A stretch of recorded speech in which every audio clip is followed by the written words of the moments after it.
12 सालों में पहली बार घिरी सरकार। क्या राहुल गांधी ने अमित शाह को घेर लिया है? पैलेट गन्स को लेकर बड़े सवाल। क्या फायरिंग का ऑर्डर अमित शाह ने दिया था? कौन लेगा जिम्मेदारी? आखिर क्या है पूरा सच? चलिए जानते हैं। नमस्ते दोस्तों, पिछले 12 सालों में शायद पहली बार ऐसा हुआ है कि एनडीए सरकार इतना कॉर्नर होती हुई नजर आई है। ये अनप्रेसिडेंटेड और अभूतपूर्व सीन्स जो हमें देखने को मिल रहे हैं पिछले 1-1.5 महीने से 2 महीने से, ये शायद किसी ने कभी इमेजिन भी नहीं किए हों, हमने आपने कभी सोचे भी नहीं हो कि इतनी मजबूत सरकार में 12 साल से जो सरकार है उसको ये दिन देखने पड़ेंगे। कभी किसी ने नहीं सोचा होगा कि भारत के 2 प्रमुख मंत्री, 2 नंबर 1 और नंबर 2 पर बैठे हुए जो मेन मंत्री हैं, प्रधानमंत्री और गृह मंत्री, वो किसी मुद्दे से इतना डर जाएंगे, इतना घबरा जाएंगे कि भागते और छुपते नजर आएंगे। ये किसी ने कभी नहीं सोचा था, वाइल्डेस्ट ऑफ ड्रीम्स में भी नहीं सोचा था कि ऐसा कभी होगा। और खासकर इस सरकार में, एनडीए की सरकार में, जो 12 साल से दिखा रही थी कि हम कितने मजबूत हैं, हर फ्रंट पे अपने आप को शोकेस कर रहे थे कि हम कितने मजबूत हैं, उनकी ये स्थिति हो जाएगी एक मुद्दे को लेकर के, ऐसा किसी ने भी नहीं सोचा था, इन्होंने खुद भी नहीं सोचा था। तो जैसा कि हम सब ने देखा कि मॉनसून सत्र के 20 दिनों बाद प्रधानमंत्री और गृह मंत्री सदन में पधारे, अपनी गरिमामयी उपस्थिति उन्होंने प्रस्तुत की वहां पे, और आखिरी दिन वो सिर्फ चंद मिनटों के लिए वहां पे आए और किस तरह से अपना मुंह छुपाते नजर आए, ये सब ने देखा, पूरे देश ने देखा। और कहीं ना कहीं हम सबको इस चीज का दर्द है, हम सब इस चीज से शर्मिंदा है। शायद वो लोग भी हो ना हो, वो उनको मालूम है, परंतु बड़ा ही खराब लगता है देख करके कि सिर्फ 3 मिनट 40 सेकंड के लिए हमारे प्रधानमंत्री और गृह मंत्री इतने इंपॉर्टेंट सेशन के लिए, मानसून सेशन के लिए आए और वहां से निकल गए, और बाकी पूरे सत्र में गैर हाजिर पाए गए, छुपे हुए पाए गए। ऐसा भारतीय इतिहास में, इंडिपेंडेंट इंडिया के इतिहास में, हिस्ट्री में शायद कभी नहीं हुआ हो कि कोई भी प्रधानमंत्री या गृह मंत्री ऐसे किसी भी इंपॉर्टेंट मुद्दे पर इस तरह छुपा हुआ, डरा हुआ पाया गया हो। ये हो सकता है कि ऐसे बहुत सारे चैलेंजेस पीछे भी आए हों, पुराने प्रधानमंत्री भी और गृह मंत्री हमारे जितने रहे हैं, उनके सामने भी ऐसी कई कठिन परिस्थितियां जीवन में आती रही होंगी जब वो सरकार में रहे होंगे, परंतु इस तरह उन परिस्थितियों से भागना, छुपना, अपने चेंबर में बैठे रहना और ऑपोजिशन को फेस ना करना, ये अनप्रेसिडेंटेड है और ये भारतीय इतिहास में शायद कभी देखने को नहीं मिला। हाँ, ये जरूर हो सकता है कि आपने पूर्व में देखा हो कि अगर गृह मंत्री नहीं आ रहे तो प्रधानमंत्री आ रहे हैं, प्रधानमंत्री नहीं आ रहे तो गृह मंत्री आ रहे हैं, और एक दूसरे का बचाव करते हुए टीम की तरह चलते हैं। ये इसी सरकार में नहीं, एनडीए की सरकार में नहीं, पूर्व में भी जो सरकारें रही हैं उस तरह ये होता रहा है, उसमें कोई गलत भी नहीं है। ठीक है, कई बार कुछ ऐसी चीजें हो जाती हैं जिसमें एक को दूसरे का और दूसरे को पहले का बचाव करना होता है, वो ठीक है, मगर ये पहली बार हो रहा है कि दोनों नंबर 1 और 2 प्रधानमंत्री और गृह मंत्री दोनों ही गायब हैं, दोनों ही डरे हुए और दोनों ही किसी का बचाव नहीं कर पा रहे हैं, न गृह मंत्री प्रधानमंत्री का, न प्रधानमंत्री गृह मंत्री का। ऐसी विकट परिस्थिति है, ऐसी विषम परिस्थितियों में ये लोग फंस गए हैं, ऐसे चक्रव्यूह में, कहना गलत नहीं होगा, ये फंस गए हैं कि ये कुछ उससे ना निकल पा रहे हैं, ना बढ़ पा रहे हैं, आगे कुछ नहीं कर पा रहे हैं। यही कारण है कि 20 दिन बीत जाने के बाद भी ये ऑपोजिशन की डिमांड्स का कोई जवाब नहीं दे पाए। राहुल गांधी जी, मतलब क्या कहें यार इस बंदे को, मतलब इन्होंने क्या मतलब समा बांध रखा है इस समय।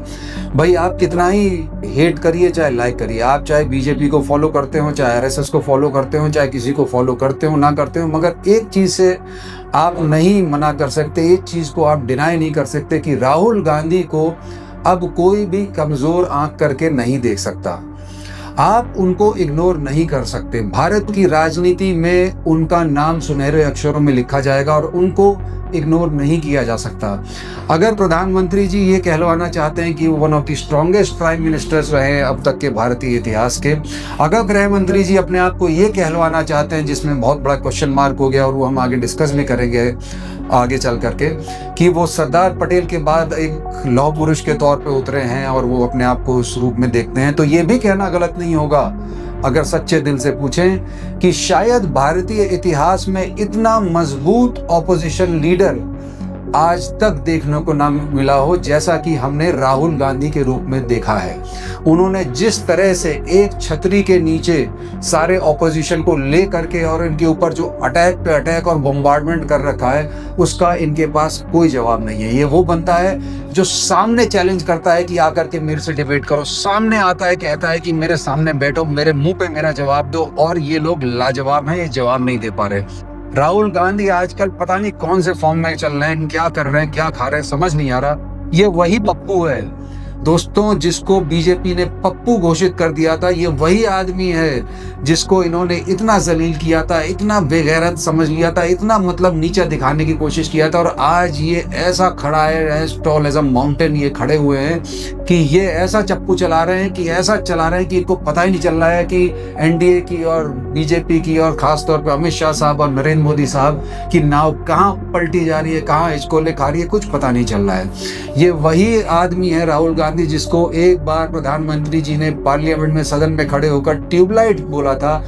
और तब वो, हालांकि वो वर्ड हटा दिया गया था वहां पे प्रोसीडिंग से, मगर ये ऑन द रिकॉर्ड से कि उन्होंने उनको ट्यूबलाइट बोला था। और आज वही ट्यूबलाइट इतना तगड़ा फोकस लाइट है, इतना तगड़े फोकस के साथ इनको जला रही है, भस्म करती जा रही है कि इनके पास कोई जवाब नहीं है। कहना मैं ये चाह रहा हूँ दोस्तों, थोड़ा सा विषय से हट करके, कि किसी को इतना कम मत आंकिए जिंदगी में, किसी का इतना मजाक ना बनाइए जिंदगी में, किसी को इतना अधमरा सा ना कर दीजिए कि वो बिल्कुल अपना मतलब टूट ही जाए बिल्कुल। अगर कोई और आम आदमी होता ना, मैं कह रहा हूँ, मैं 100% बता रहा हूँ, वो टूट के बिखर के कब तक अपना जो है सब कुछ त्याग करके छोड़ के चला गया होता, उसने हार मान ली होती। मगर इस आदमी ने, राहुल गांधी ने जिस तरह से खड़े होकर के मुकाबला किया है, और इन सब का मतलब इतने सालों से उस पप्पू से लेकर के जो उन्होंने आज छवि अपनी बनाई है ना, स्पेशली भारत जोड़ो यात्रा के बाद, ये मैं पहले भी अपने एक वीडियो में कह चुका हूँ, वो मतलब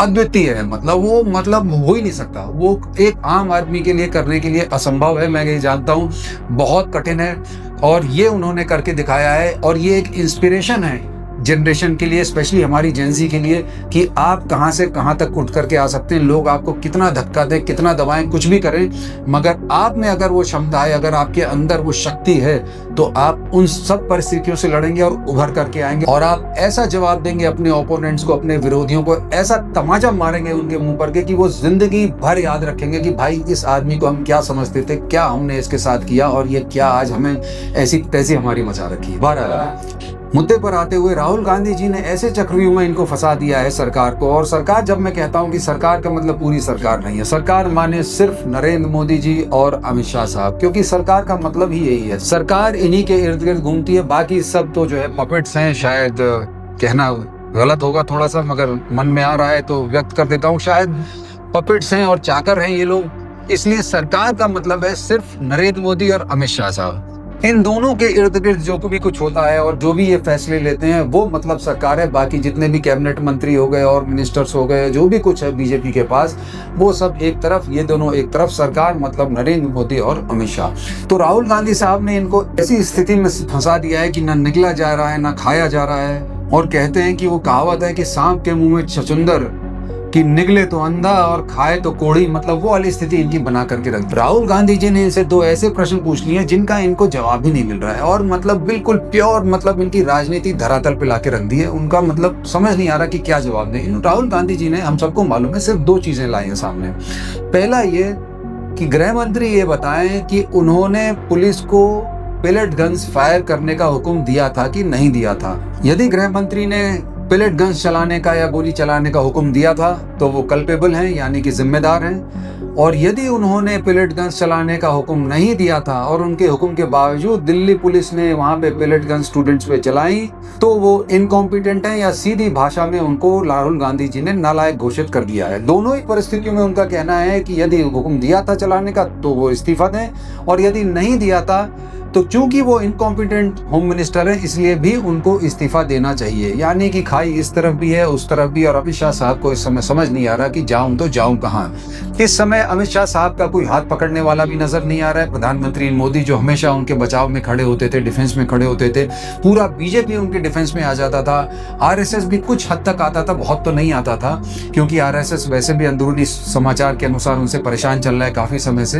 परंतु कुछ हद तक वो भी उनके डिफेंस में आ जाता था। इस टाइम ना उनका कोई हाथ पकड़ रहा है, ना उनके पास कोई रस्सी फेंक रहा है, ना उनको कोई आवाज दे करके बुला रहा है। अमित शाह साहब इस समय ये बैटल अपने आप लड़ रहे हैं। उनके साथ मोदी साहब भले ही खड़े हुए हैं कुछ हद तक, मगर मोदी साहब भी इस समय पूरी तरह डिफेंसलेस मुद्रा में नजर आ रहे हैं। उनके पास भी ना अपने आप को डिफेंड करने को और ना ही अमित शाह साहब को डिफेंड करने का कोई भी चारा या कोई भी रास्ता नजर आ रहा है। मोदी साहब को ये क्लियरली मालूम है कि यदि मैं अमित शाह साहब का डिफेंस करता हूं या उनको डिफेंड करता हूं इस समय, तो अगला नंबर मेरा ही आएगा, ये सब मेरे ऊपर कूद के पड़ेंगे। उनको ये मालूम है कि अगर होम मिनिस्टर की कुर्सी गई तो अगला नंबर प्रधानमंत्री का आ सकता है, इसलिए वो इन सब चीजों से भागते हुए नजर आ रहे हैं, छुपते हुए नजर आ रहे हैं। और दोस्तों ये हुआ क्यों है, ये भी जानना थोड़ा जरूरी है, इंटरेस्टिंग है। और सिंपल सी चीज जो सबके सामने आती है, जो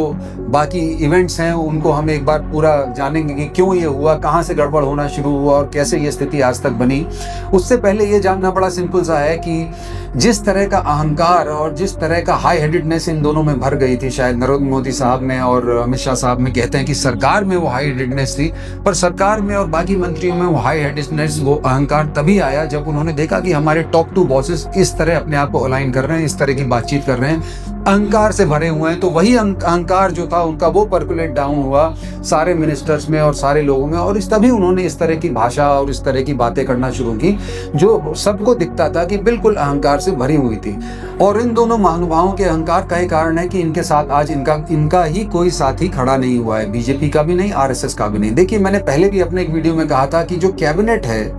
मोदी साहब का जो कैबिनेट है, वो सिर्फ एक पपेट है, एक दिखावा, एक छलावा है, वो किसी काम का नहीं है। वो लोग डिसीजंस नहीं लेते हैं, डिसीजंस लेने सिर्फ 2 लोग होते हैं, वो नरेंद्र मोदी साहब और अमित शाह साहब। वो डिसीजंस लेते हैं, कैबिनेट की मीटिंग होती है, फोटो ऑप्स होता है और वहां पे बता दिया जाता है कि भाई ये डिसीजन है, ये डिसीजन लिया जा चुका है, आप इस चीज को इम्प्लीमेंट करें और आगे जा करके लोगों में, देश में ये बताएं कि ये देखिए, ये हमने मिलजुल करके डिसीजन लिया है, और उसका प्रचार प्रसार करें। कैबिनेट के जितने भी मंत्री हैं, कैबिनेट के मिनिस्टर्स हैं, उनकी यहीं तक रोल रहता है, इससे ज्यादा ना आगे कुछ ना पीछे कुछ, उनका ये रोल लिमिटेड है। उन सबको मालूम है कि 12 साल से हम इन हदबंदियों में, इन बेड़ियों में जी रहे हैं। उनको ये भी मालूम है कि उनके नीचे जो सेक्रेटरीज और जो अधिकारी, सीनियर अधिकारी, आईएएस ऑफिसर्स हो या जो भी कोई हो, वो लगाए गए हैं, वो भी बिना मोदी जी और अमित शाह साहब की रजामंदी के नहीं लग सकते। और उनमें से कई ऐसे हैं जो अपने ही मंत्रियों के ऊपर, अपने ही कैबिनेट मिनिस्टर्स के ऊपर